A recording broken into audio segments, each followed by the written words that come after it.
Jesus said, "If you had faith like a grain of mustard seed, you could say to this mulberry tree, 'Be uprooted and planted in the sea,' and it would obey you." That's the heart work for today and this week from Luke chapter 17, verse 6. We hear a lot of talk today about how difficult it is in these days to be a Christian. The world has changed. The nation has changed. Increasingly, people are walking away from the church or choosing never to affiliate because we are seen as Christians as irrelevant or judgmental or hypocritical. The more secularized that we become as a nation, we're told, the less impact we Christians seem to have.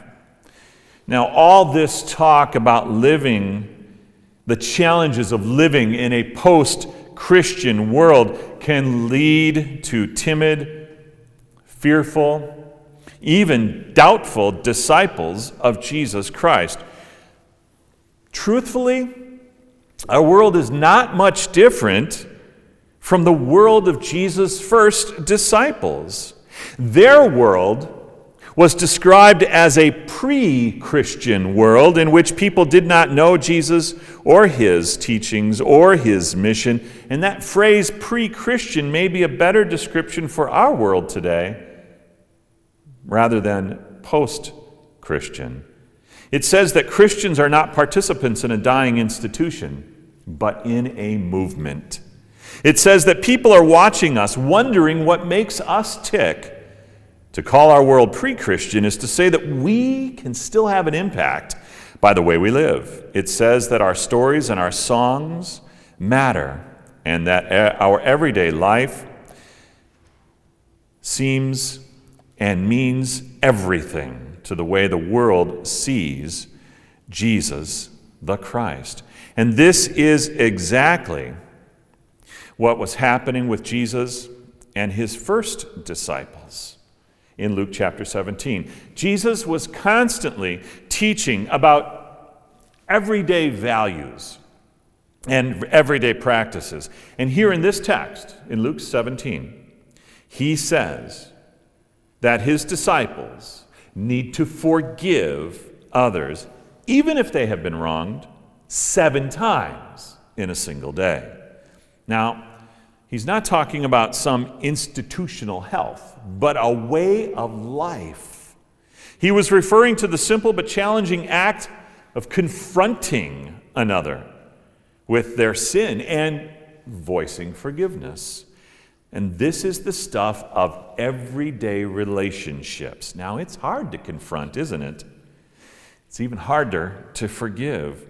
The roots of bitterness run deep and last long, like tree roots, like mulberry tree roots, stubborn and strong. And no wonder the disciples responded to Jesus' challenge to forgive with the words, "Increase our faith."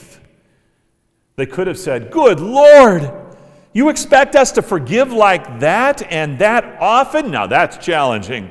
We need greater faith for that. Give us greater faith, Lord." Well, this is one of those teaching moments. So, when his disciples said, "Increase our faith," Jesus did not say, "Sure, presto, may you have greater faith." What he did say was that if you have faith like a grain of mustard seed, then you could say to this mulberry tree, "Be uprooted and planted into the sea," and it would obey you. See, Jesus doesn't explain his response, but it is in his response the explanation. Luke, who records these words of Jesus, doesn't interpret them either. He just lets them stand as they are. And you have to admit, it's quite an image. With just a little faith, as you know what a mustard seed looked like, it's nice and small. Jesus is saying that faith as small as a mustard seed, that faith you have right now, you can uproot a 30-foot mulberry tree and plant it in the bottom of the sea. Now, I can imagine a Christian saying to a mulberry tree, "Pull up your roots and head for the ocean, tree. You will be the first mulberry tree successfully transplanted to the ocean floor."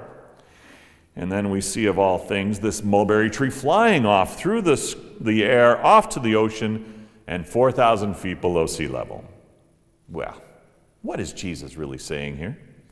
Well, for one thing, he's saying that it is not helpful to quantify our faith. Jesus is not saying that we need more or a more volume of faith with their request of increase our faith. His disciples, that's what they were doing. When they say increase our faith, they are saying, Jesus, give us more faith, heroic faith, enough faith to do the hard thing in hard times. Jesus' response that it's not helpful to make faith a quantifiable possession. But we say that, don't we? If only I had more faith. If I could just believe enough, or on the negative side, we could say, I guess I just don't have enough faith. Notice how the weight of those statements is on us. Can we believe enough? Can we trust enough? Do we have enough faith to make things happen? So faith is really not to be quantified. And if it isn't, then how do we understand Jesus' words, faith like a grain of mustard seed? How can faith send mulberry trees flying into the sea? Well, I believe that Jesus' concept of faith puts the whole matter of faith into our relationship with him. Faith, like the grain of a mustard seed, is simply to trust him. Trust in Jesus. A trust that abides in him, depends on him, and lives every day in him. It is only in Christ that we can move mulberry trees, figuratively speaking. Even the deep ones, the ones with deep roots like bitterness or the lack of forgiveness, that is only possible as Christ lives in us. Now, in Latin, there are two words for faith. The first is fides, which might be said to be quantifiable. It is a faith that certain things are true. Fides says, I believe that God created the world, that Jesus was born of a virgin, that Jesus was crucified and raised from the dead, that the Spirit brings life. Our creeds are examples of fides. But the other word for faith in Latin is fiducia, which is relational faith. It is trust in the Lord, being rooted in the power of God. It is the word that Martin Luther preferred, fiducia, for faith. And you can hear fiducia type of faith at work in Paul's familiar words in Philippians 4:13. I can do all things through Christ who strengthens me. So faith like the grain of a mustard seed says that I can forgive.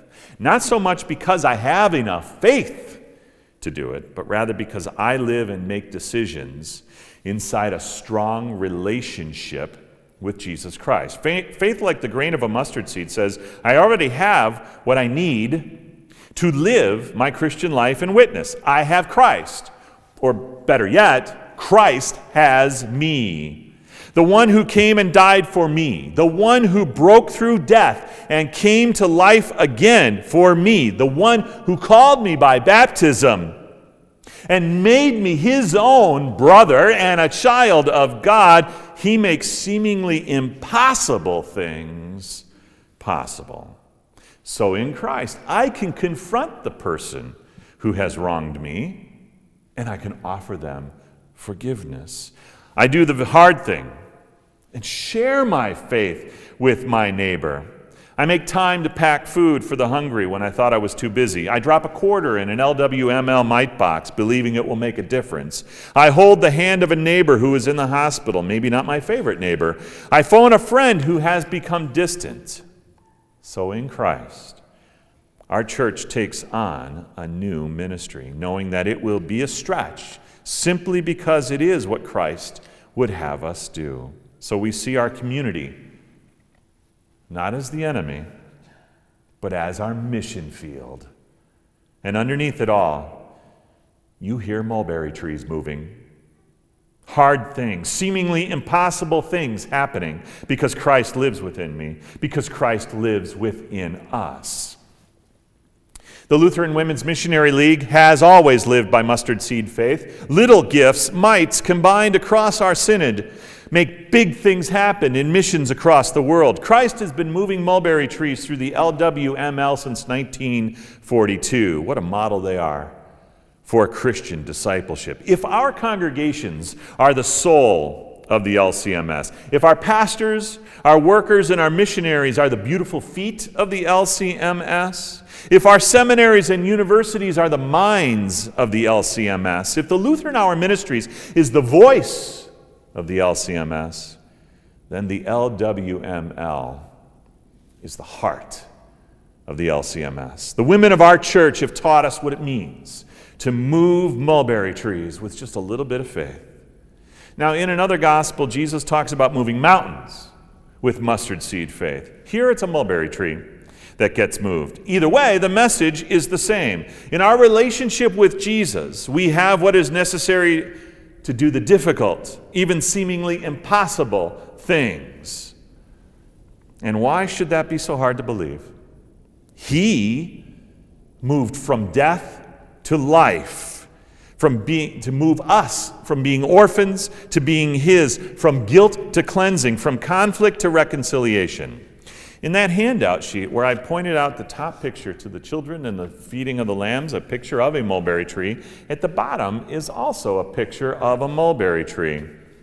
It's a painting by Vincent van Gogh. He painted that painting in 1889 while in voluntary confinement at the Saint Paul de Musol Asylum in Saint-Rémy, France.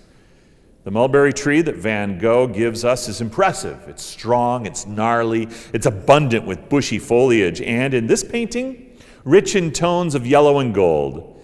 It is formidable, rooted in the rock and set against a deep blue sky.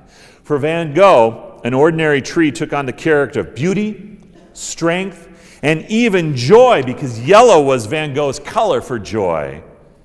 May that be our attitude the next time we say that it is difficult to follow Christ.